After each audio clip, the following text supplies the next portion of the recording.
Hello there everyone, this is Mr. Brass, and today we'll be going over Columbus's efforts to find a patron in order so he could go on the Atlantic crossing. Columbus would look for a patron to fund his trip. In the 15th century, explorers had to have support from the crown to go out, as an explorer couldn't reign sovereign over land and couldn't protect gains made without the crown protecting them from harm. This was made clear when Columbus more or less said so in the late 1490s, when he was accused of trying to hoard his findings from the crown. Columbus, in typical fashion, would exaggerate his acquiring of protection from the crown, saying that he fended off rivals from Portuguese, English, French, whom all were begging for his service. In reality, Columbus didn't get much support anywhere and only got the sponsorship after a continuing effort. He was turned down in Portugal due to being unable to come to a fair deal. King Ferdinand took a chance on him, as Castile at the time wasn't known for their promoting of Atlantic discovery. He approved of it because he hoped to get gold from it after losing money from a war with Portugal with other costs. In 1479, when King Ferdinand and Isabella joined and united the crowns of Aragon and Castile, it was becoming clear that Islam's growing expansion was becoming a problem as it gained a footing in Spain and its conflict with Moors and Turks. King Ferdinand and Isabella wanted to be king and queen of Jerusalem, as they had, in their mind, inherited it. Columbus, being the religious man he was, promised that the profits he gained from his discoveries should go towards a crusade, and found that he had a religious duty to help the king and queen. This shows Columbus didn't set sail solely, contrary to popular opinions, to make himself wealthy or to increase his nobility, even though those were significant motivations, but they were to continue Europe's Asia voyages, to fund a crusade, to help his fellow Christians out, and to spread the Gospels. Columbus could on occasion be politically smart because he knew Spain and Portugal were competing with each other intensely at this period, so they'd be more likely to accept him for commercial gain and control over land. During his time in Castile, he developed an intimate relationship with Beatriz Enriquez and had a son named Fernando in November of 1488, although he didn't marry her due to her lower class association. Despite that, he for all purposes made sure she was taken care of and was affectionate towards her. An interesting thing of note with Columbus was that he didn't seem to all be that interested in sex. He disliked the general promiscuity of his men with the natives and their concubinage relationship. Columbus may have had an involvement with Beatriz de Bobadilla, but it's speculative, as the story of their affair is Michel de Conio of Savona, who only mentions it offhand. It is thought that when Columbus went to court hearing for his Atlantic project in 1487, the Castile experts believed the earth was flat, but this is absurd, as all learned men at the time knew the earth was round. They weren't for his trip, as they believed it was to involve the Antipodes, and that Portuguese searches revealed no new land in the Western Ocean. Columbus took the rejection under his persecution complex and cast himself as a rejected outcast who had to fight against multiple fronts, even though it was more important for political and financial backing than the experts' consent. Columbus gained quite a following leading up to 1492 from political authorities and financial investors. The fact there was heavy competition and there was an urgent need for new gold sources also helped Columbus's cause. He had good friends in the king and queen as well, who respected his conviction and persistence. By January of 1492, the financing for his project was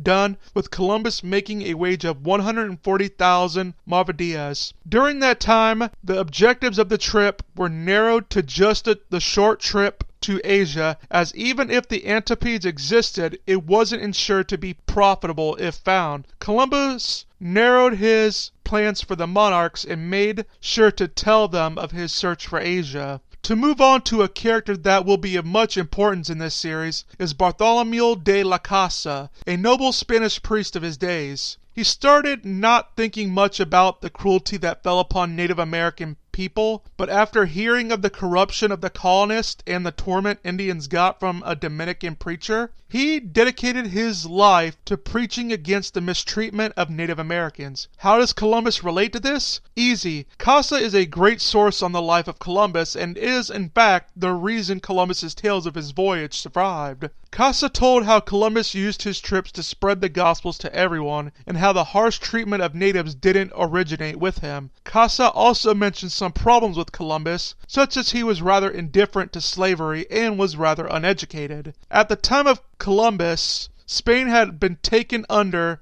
Erasmian humanism, which was very Pauline-based and stressed how all people are God's people, which meant slaves needed to have civil rights. Columbus, like many men of his time, didn't think anything about the morality of slavery, and likely if he did, he probably would have just said, well, they enslave each other, so why can't we as well while converting them? Columbus had at one point captured 500 Indians after a brief war, but they weren't slaves but rather war captives, and they were released soon after. He has used dogs in a war to match the brutality of the natives there. If one must fault Columbus for bad Native American treatment, people should target his politics with them instead, as due to the fact that Columbus was an explorer at heart and not a politician, he made many stupid calls. Columbus's greatest faults came from his politics, as he'd make a series of stupid decisions which in the end would cause harm to the Indians. One such example was making Alonso de Ojeda the leader of the group. Alonso would go on to abuse Indians by doing things like cutting off their ears, even though Columbus had told him beforehand not to hurt them. The food and wine from Spain would run out in Columbus's colonies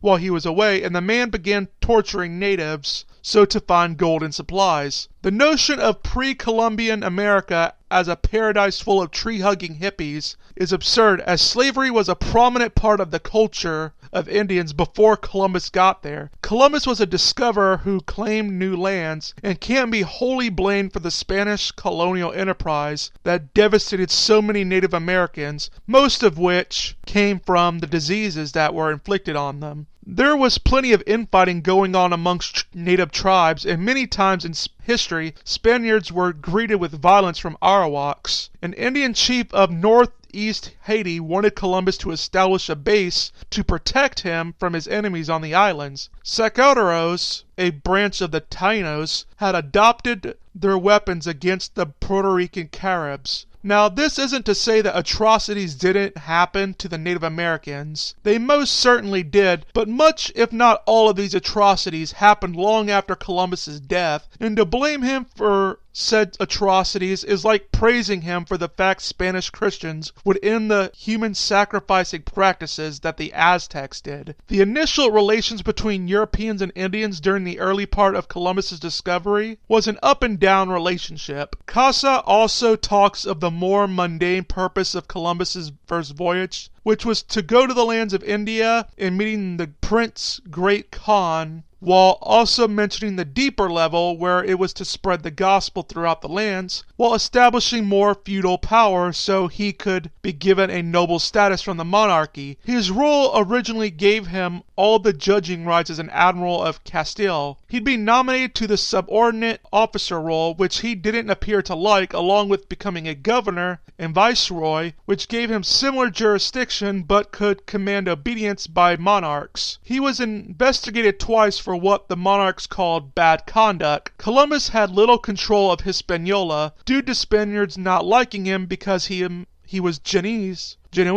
but still helped stop some abuses, such as telling his people to treat Indians with kindness and preventing his crew members from eating Indians when food was short on the ship. This can be explained by the fact that Columbus was given a huge task, i.e., head an underdeveloped and terrible colony with opponents more than eager to ruin his image to the monarchs, who felt they were too generous in their contract with him, which restricted what Columbus could do in his role. But this is not to say, however, Columbus wasn't in the wrong at times, as he did run away from his responsibilities a lot to explore. This all resulted in Columbus's powers being restricted, and essentially the monarchy centralized the project, which resulted in bad results for the colony. On a brighter note, Columbus was the only person in the 15th century to further Atlantic exploration, because Columbus had judged his course in a good direction and foreshadowed the standardized optimum gallon route which lasted the whole time of the age of sailing. He had to make a more effective route to the Canaries so he could guarantee the success of his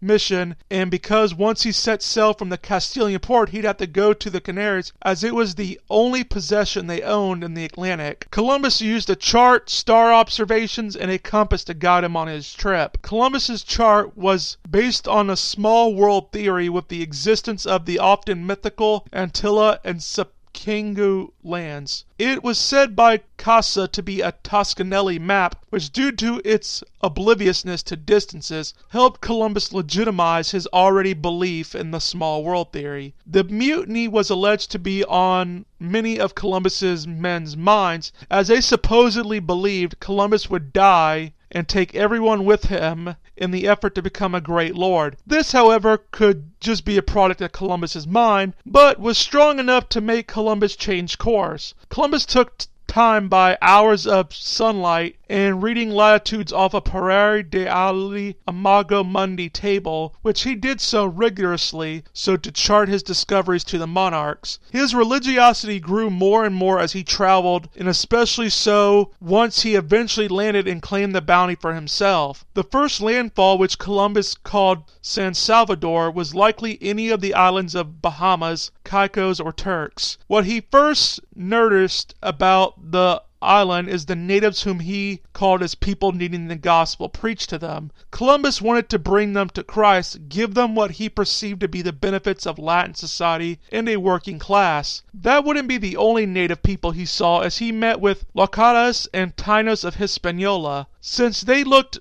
normal, Columbus applied his Aristotelian psychology to conclude they were rational human beings who thus needed to be preached to. Due to Columbus's line of tradition from humanist and Franciscan writers, he was eager to call the natives good and uncorrupt, but it wasn't all sunshine and rainbows. He wanted to exploit them for labor as well, as many were ignorant of warfare and seeing them as similar to beasts as well. Columbus was conflicted about his depictions of the native people. He never claimed in his initial impressions of the New World that he was in Asia. He found 3 small islands which he called Santa Maria de la Concepcion, Fernandez, and Isabelle, obviously to honor Jesus and the monarchies. He recorded a general progression of behaviors in natives he met, and gold was recorded to him on October 17th. For about 3 months this sort of thing continued, where he met natives and named islands. Columbus thought he had met the people of Genghis Khan. When he landed in Cuba, he thought he had landed in the island of Cipango, and while he ditched that idea and thought it was part of the mainland of Cathay, initially skeptical of the land, he thought it was beautiful and that it should be loved and that it had much to offer. He became less interested in exploiting the natives to work, but focused more on preaching the Gospels to them. Cuba would become poor in pickings, and by around the end of November, he set sail and wind blew him to a land he called Hispaniola, which would become his most important find. Hispaniola had a fair amount of gold, which paid back Columbus's mission, and he was able to make friends with many of the natives. He thought the environment was great and the people smarter than others he had found. The chief there, in fact, thought Columbus and his people were from a mystical realm, even though Columbus corrected him on that. Columbus took advantage of it and sought to get some supplies from the island. This would, however, foreshadow why it became so easy for Spaniards to abuse the natives. When Columbus's boat, the Santa Maria, went aground, he attributed it to the betrayal by his crew, but that overall that it was a blessing in disguise and that it served a great cosmic purpose like that of Judas's betrayal of Jesus. He used some of the wood to build a fort there. Columbus was known for not being particularly good at working with others and often lied to people about things, like where gold was, but overall in terms of wealth, the Hispaniola trip was pretty good. Hispaniola natives, however, weren't as peaceful as Columbus recorded, although seeing how exaggeration was common for explorers wanting to commercialize land, and the fact that Columbus really couldn't have known how violent they were, given this time there, his mistakes were understandable. He got back to Spain with his mind thoroughly changed, and with him now less skeptic of monsters on lands given his experience with cannibals, whom he had assumed beforehand to be just travel stories. Columbus became more religious than before with his trip to the New World, with everything he has seen there. He felt fragile and needed comfort, which is what got him to be pious. He didn't have to worry about his rival Martin Pinzon trying to take credit for the voyage and getting some of Columbus's money, as Martin had died. Well, that is all for today. This is Mr. Brass saying goodbye and get wise.